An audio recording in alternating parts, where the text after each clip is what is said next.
ಮಾಣಿಲ ಗ್ರಾಮದ ಕೋಟೇಲು ಕನ್ನಡಗುಳಿ ಕುಮ್ಮುಂಜೆ ಪ್ರದೇಶಗಳನ್ನ ಸಂಪರ್ಕ ಕಲ್ಪಿಸುವ ರಸ್ತೆಯು ಕಂದಾಯ ಇಲಾಖೆಯ ಪ್ರಕಾರ ಸರ್ಕಾರಿ ಜಾಗವಾಗಿದೆ.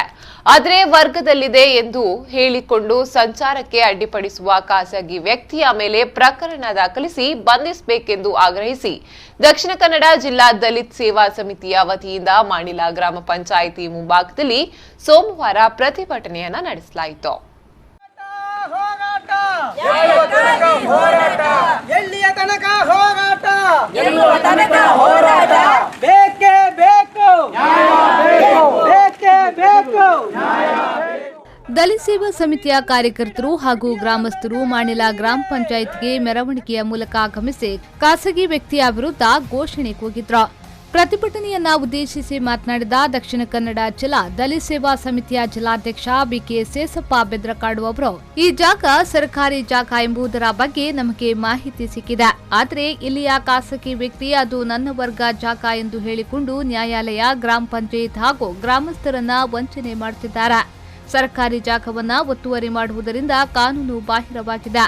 ತಕ್ಷಣವೇ ಒತ್ತುವರಿ ಮಾಡುತ್ತಿರುವ ಖಾಸಗಿ ವ್ಯಕ್ತಿಯ ವಿರುದ್ಧ ಗ್ರಾಮ ಪಂಚಾಯತ್ ಅಧ್ಯಕ್ಷರು ಹಾಗೂ ಅಭಿವೃದ್ಧಿ ಅಧಿಕಾರಿಗಳು ಪ್ರಕರಣ ದಾಖಲಿಸಿ ಬಂಧಿಸಲು ಕ್ರಮ ಜರುಗಿಸಬೇಕೆಂದು ಒತ್ತಾಯಿಸಿದ್ರು. ಇವತ್ತು ವಿಷ್ಣು ಭಟ್ರವರು ತನ್ನ ವರ್ಗ ಜಾಗ ಅಂತ ಹೇಳಿಕೊಂಡು ಕೋರ್ಟಿನಿಂದ ಸ್ಟೇ ತಂದು ಇಲ್ಲಿನ ಗ್ರಾಮ ಪಂಚಾಯತ್ ಅನ್ನು, ಇಲ್ಲಿನ ಸಾರ್ವಜನಿಕರನ್ನು ಮೋಸ ಮಾಡ್ತಾ ಇದ್ರು. ಆದ್ರೆ ದಲಿತ್ ಸೇವಾ ಸಮಿತಿಯನ್ನು ಯಾರಿಗೂ ಕೂಡ ಮೋಸ ಮಾಡ್ಲಿಕ್ಕೆ ಆಗ್ಲಿಕ್ಕಿಲ್ಲ. ಯಾಕಂತ ಹೇಳಿದ್ರೆ ದಲಿತ್ ಸೇವಾ ಸಮಿತಿ ಎಲ್ಲ ಕಡೆ ಕೂಡ ದಾಖಲೆ ಪ್ರಕಾರ ಹಿಡ್ಕೊಂಡು ನಾವು ಪ್ರತಿಭಟನೆ ಮಾಡ್ತಾ ಇದ್ದೇವೆ, ದಾಖಲೆ ಹಿಡ್ಕೊಂಡು ನಾವು ಹೋರಾಟ ಮಾಡ್ತಾ ಇದ್ದೇವೆ, ದಾಖಲೆ ಹಿಡ್ಕೊಂಡು ನಾವು ಮಾತಾಡ್ತಾ ಇದ್ದೇವೆ. ಇವತ್ತು ಆಲೋಚನೆ ಮಾಡಬೇಕು. ಇವತ್ತು ನಮ್ಮ ಪ್ರತಿಭಟನೆ ಉದ್ದೇಶ ಏನಂತ ಹೇಳಿದ್ರೆ ವಿಷ್ಣು ಭಟ್ರವರ ಮೇಲೆ ಪ್ರಕರಣ ದಾಖಲು ಮಾಡಬೇಕು. ಯಾಕಂತ ಹೇಳಿದ್ರೆ ಸಾರ್ವಜನಿಕ ರಸ್ತೆಗೆ ಅಡ್ಡಿಪಡಿಸುವಂಥದ್ದು, ಸರ್ಕಾರಿ ಜಾಗವನ್ನು ಒತ್ತುವರಿ ಮಾಡುವಂಥದ್ದು ಕಾನೂನು ಬಾಹಿರವಾಗಿರುತ್ತದೆ.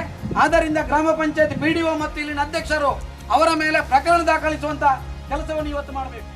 ಈ ಸಂದರ್ಭ ದಲಿತ್ ಸೇವಾ ಸಮಿತಿ ಪುತ್ತೂರು ತಾಲೂಕು ಅಧ್ಯಕ್ಷ ರಾಚು ಹೊಸಮಠ, ಜಿಲ್ಲಾ ಗೌರವಾಧ್ಯಕ್ಷ ಸೋಮಪ್ಪ ನಾಯ್ಕ ಮಲ್ಯ, ಮಹಿಳಾ ಘಟಕದ ಜಿಲ್ಲಾಧ್ಯಕ್ಷೆ ಪ್ರೇಮಾ ದಡ್ಡಲ್ ತಡ್ಕ, ಗೌರವ ಸಲಹೆಗಾರ ಮೋಹನ್ ದಾಸ್ ಯು, ಪ್ರಸಾದ್ ಪೊಳ್ಮಾರ್ ಮೊದಲಾದವರು ಹಾಜರಿದ್ದರು. ಮಹಮ್ಮದ್ ಅಲಿ, ವಿ4 ನ್ಯೂಸ್ 24/7 ವಿಟ್ಲ.